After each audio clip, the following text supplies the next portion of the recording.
Hello दोस्तों, virtual channel में आपका स्वागत है।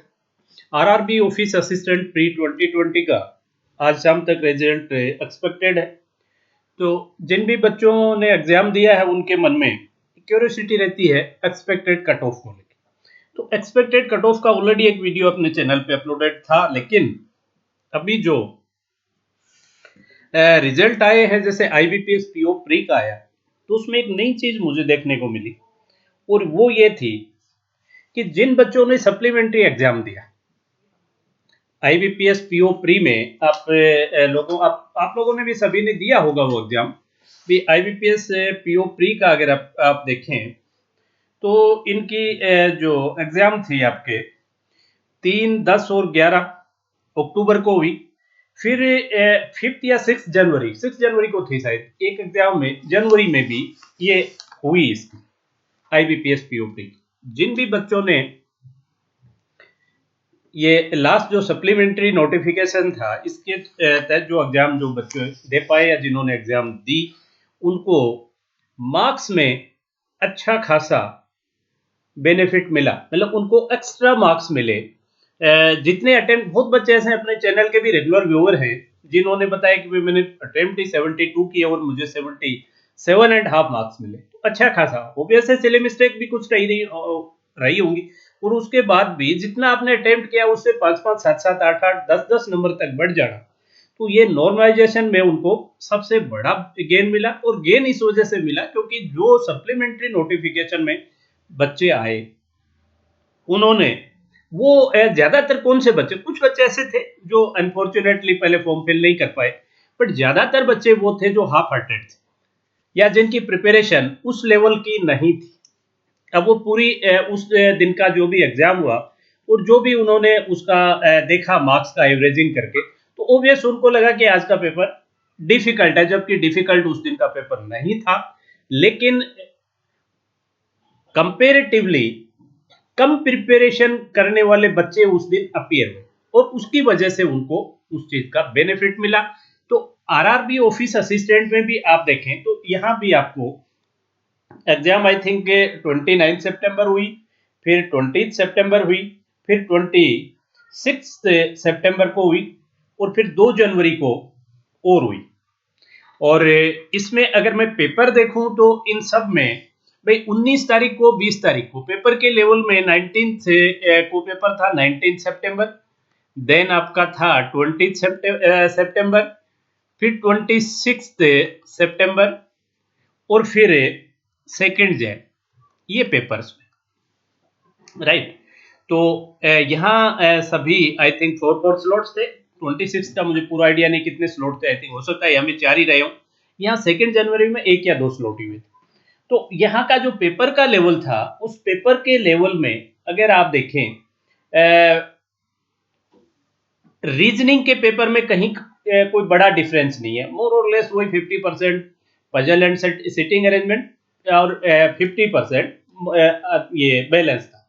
लेकिन अगर आप इसमें देखें आपके 29th और 20th में देखें तो 20th में आई थिंक थोड़ा सा क्वांट में जो क्वेश्चंस जो आए आपके, जो स्पीड मैथ का पार्ट जो होता है जिसमें आपका सिंप्लीफिकेशन, अप्रोक्सीमेशन, नंबर सीरीज और क्वाड्रेटिक, ये थोड़ा सा 19 की बजाय कम आया।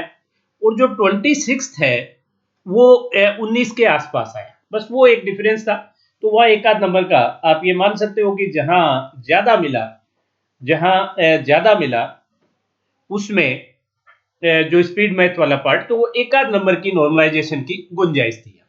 2 जैन को भी जो एग्जाम हुआ है वो मोर और लेस 20 लेवल वाइज आप देखें तो जो प्रीवियस एग्जाम से जो हुए हैं 19, 20 और 26 उन्हीं के आसपास था। लेकिन जो सीन अभी आईबीपीएस पीओ प्री में देखने को मिला है वो चीज यहाँ भी देखने को मिल सकती है। इसके चांसेस हैं कि जिन बच्चों ने 2 जैन को एग्जाम दिया है उनको नॉर्मलाइजेशन का फायदा इसलिए मिल जाए क्योंकि इस शिफ्ट में जो बच्चे बैठे हैं वो कंपेरेटिवली इन शिफ्ट्स में बैठे हुए बच्चों की बजाय कम प्रिपरेशन वाले हैं, ऐसी पॉसिबिलिटी लग रही है। और आईबीपीएस पीओ प्री में ये चीज मैंने पर्सनली नोट की है क्योंकि अपने चैनल के भी कुछ रेगुलर व्यूअर थे जिन्होंने ये कहा, जो सप्लीमेंट्री जो एग्जाम थी उस दिन जो अपीयर हुए, उन्होंने कहा भी उनके मार्क्स में अच्छा खासा इनहेंसमेंट हुआ है, क्योंकि जिसने अटेम्प्ट नहीं किए उससे भी ज्यादा मार्क्स है। तो ये एक चेंज आपको देखने को इसमें रिजल्ट में मिल सकता है। तो जिन बच्चों ने सेकेंड जेन को एग्जाम दिया है और अगर उनका थोड़ा बहुत भी अच्छा हुआ है लेवल का, तो उनके सिलेक्शन की पॉसिबिलिटी ज्यादा है। फर्स्ट। दूसरा, अगर अपने देखें क्या चेंज हुआ, जैसे पहले भी इसका मैंने प्रेडिक्शन किया है, तो इसमें कुछ सीटों में जैसे देखें आरआरबी पीओ प्री का जो रिजल्ट आया, उसमें जो बैंक ऑफ बड़ौदा का सीन चल रहा था वैकेंसी को एक बार स्टे करने का, वो शायद उनका मेच्योर हुआ। क्योंकि आप देखिए कुछ स्टेट्स थे जैसे राजस्थान था, उसमें अब नॉर्मल हाई गई। क्यों गई कि आप राजस्थान का अगर देखें तो राजस्थान में देखिए वैकेंसीज थी 313, लेकिन 313 में से करीब करीब 200 वैकेंसीज बैंक ऑफ बड़ौदा की, बैंक ऑफ बड़ौदा ग्रामीण बैंक जो है उसकी 200 के आसपास है, तो वैकेंसीज 100 ही बची, इसलिए ये काफी हाई गया। ये पॉसिबिलिटी यहाँ भी। दूसरा, अगर आप देखें गुजरात, जहां बड़ा चेंज है आरआरबी पीओ में देखने को मिला, वो यहां भी मिल सकता है। क्योंकि गुजरात में भी आप देखिए 247 वैकेंसीज थी, 247 में 202 शायद जो बड़ौदा ग्रामीण बैंक है बड़ौदा की, यहां भी 202 वैकेंसी, तो 202 के बाद में तो 45 वैकेंसीज सिर्फ बची। तो यहां भी आपको हायर जोन में और एक अच्छा खासा उछाल देखने को मिलेगा। यूपी में भी तीसरा जो कट शॉट हुआ वो हुआ यूपी के लिए, लेकिन यूपी में ऑलरेडी 2033 हो चुकी थी। इसमें से बैंक ऑफ बड़ौदा की जो है वो आई थिंक मोर करीब करीब 650 के आसपास है, तो वो 650 अगर निकल भी गई तो भी यहाँ 1400 वैकेंसी, 1400 दूसरे स्टेट से कंपेयर करो तो यूपी के लिए यहाँ फिर एज रहेगी, तो यूपी आपको लोअर जोन में ही नजर आएगी। तो अब अगर इसमें अगर अपने 2020-2019 को कंपेयर करें और अगर वैकेंसीज में कोई बड़ा उलटफेर नहीं है, तो आप ये मान के चलें कि 2000 जो पेपर मोर और लेस एट पार ही रहे हैं। हाँ, कुछ थोड़ा बहुत ये मान के चलिए कि जो इंटरफेस का की प्रॉब्लम तो मैं नहीं कहूंगा उसको उतनी बड़ी, बट फिर भी स्क्रॉल करने में और करने में टाइम लगा, तो कम से कम 1 से 1.5 मार्क्स का रिडक्शन ही मैं इसमें कट ऑफ में लास्ट ईयर से देख रहा हूँ। हाँ, लेकिन ये जो सप्लीमेंट्री एग्जाम से जो हुई है सेकेंड जेन को, इन बच्चों के लिए एज है, ये मुझे अच्छा खासा मुझे ये फील दे रहा है कि उन बच्चों के लिए अच्छा खासा एज रहेगा, उनको अच्छे खासे बोनस या नॉर्मलाइजेशन का फायदा जो है वो मिलेगा। राइट। अब अगर अपने देखें कि लोअर जोन में कौन से स्टेट से नजर आए, तो लोअर जोन अगर मैं देखूं तो आप देखिए जैसे आपके बिहार है, यूपी है, महाराष्ट्र है, छत्तीसगढ़ है, मध्य प्रदेश है, नॉर्थ ईस्ट है, ये सभी लोअर जोन में। गुजरात लोअर में रहता है, लेकिन गुजरात अब की बार क्या करेगा, लोअर में नहीं रहेगा। तो आप देखिए लोअर जोन में अगर यहां से देखें, क्योंकि यहाँ जो बिहार में 56 वैकेंसीज थी उसमें 100 और इनहेंस होगी, 156 होगी, और कम वैकेंसीज के चक्कर में यहाँ फॉर्म भी कम फिल हुए, दूसरे स्टेट्स में एड ज्वाइनिंग में यूपी वगैरह में लोग चलेंगे, तो ये लोअर जोन में रहेगा। बिहार लोअर जोन में रहेगा, देन आपका छत्तीसगढ़ लोअर जोन में रहेगा, देन आप देखें गुजरात नहीं रहेगा, झारखंड है तो ये भी लोअर जो झारखंड में तो कुछ है ही नहीं, तो इसका कोई जिक्र नहीं है। और देखें कर्नाटका में वैकेंसी नहीं है, नहीं ये भी लोअर में रहता है। मध्य प्रदेश जो है, एमपी में देखिए वैकेंसीज अच्छी है, ये भी लोअर जोन में रहेगा। महाराष्ट्र भी लोअर जोन में रहेगा, यहाँ भी पहले 190 थी, अब यहाँ 350 के आसपास हो गई है, तो महाराष्ट्र भी लोअर जोन में रहेगा। और यूपी में वैकेंसीज अच्छी खासी है, तो ये भी आपके लोअर जोन में रहेगा। तो ये स्टेट्स लोअर जोन में रहने चाहिए। फिर अगर अपने देखें जो हायर जोन है, हायर जोन में अब की बार आप देखिए गुजरात हायर में नजर आ रहा है, हरियाणा हायर में नजर आ रहा है, क्योंकि गुजरात में वैकेंसीज 45 ही बची। और देन आप देखें हिमाचल भी करीब करीब ये हायर जोन में ही ये भी रहता है आपका। राइट। और उसके बाद अगर आप देखें हायर जोन का, तो आपका राजस्थान अब की बार जो एवरेज के अबव ऊपर की साइड रहता है हमेशा, हालांकि लास्ट ईयर तो ये हायर की तरफ ही था, ये डेफिनेटली हायर रहेगा। हो सकता है टॉप करे, क्योंकि यहाँ वैकेंसीज का रिडक्शन जबरदस्त हुआ है। तो राजस्थान में ये हायर में रहेगा। उड़ीसा में वैकेंसीज बहुत कम है। उड़ीसा में देखिए सिर्फ 30 वैकेंसीज हैं। हालांकि एक ग्रामीण बैंक के था जिसमें रिपोर्ट उड़ीसा में नहीं की थी, लेकिन जो आरआरबी पीओ प्री का रिजल्ट देखा तो उससे लगा कि उसने अभी भी रिपोर्ट नहीं की है, क्योंकि ये अच्छी खासी इसका ऊपर की तरफ गया, तो ये भी आप हायर में ही मान के चले। जिसके बाद अगर आप देखें उत्तराखंड इन जनरल हायर में ही रहता है, और यहाँ वैकेंसीज भी कुछ भी नहीं है, तो ऑब्वियस है ये हायर में ही रहेगा उत्तराखंड भी। और इसके अलावा हरियाणा हो गया, गुजरात हो गया, पंजाब हायर में ही रहता है। पंजाब में भी देखें तो वैकेंसीज लास्ट ईयर वैसी ही थी, तो ये तो ऑब्वियस है हायर में ही रहेगा, राइट।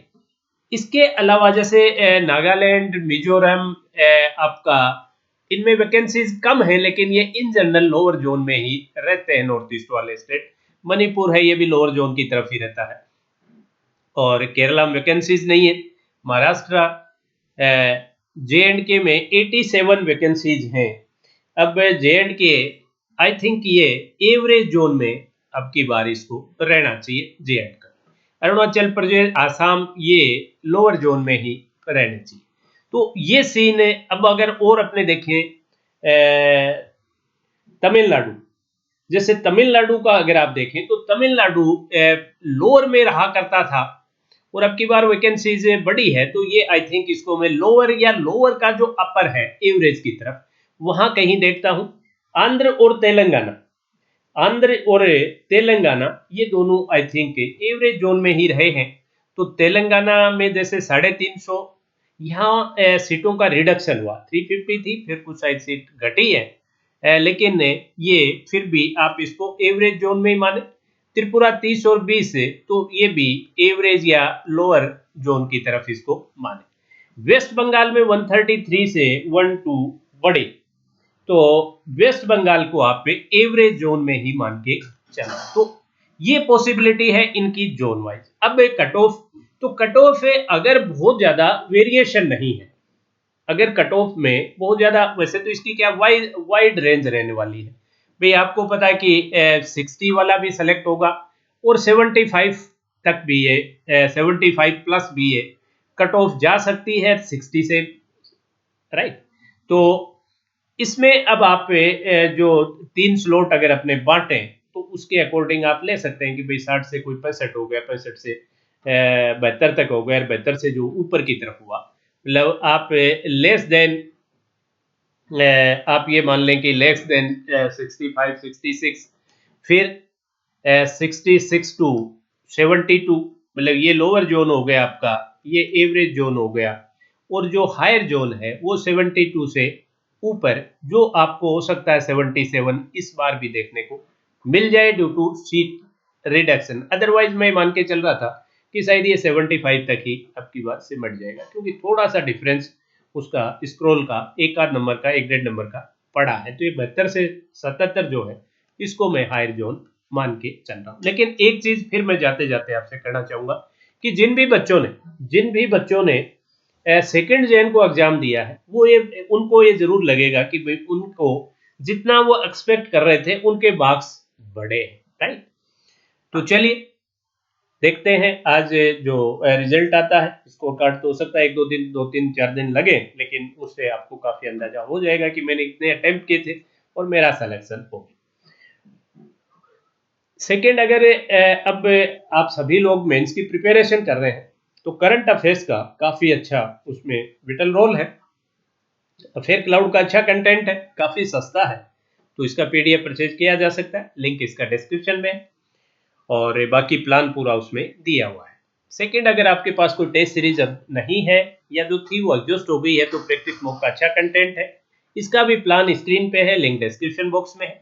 और लास्ट में एक ही चीज मैं कहूंगा कि अगर आप लोगों ने अभी तक चैनल को सब्सक्राइब नहीं किया तो सब्सक्राइब करें, बेल आइकन क्लिक करें, ताकि आपको जो भी वीडियो अपलोड हो उसका नोटिफिकेशन मिल पाए।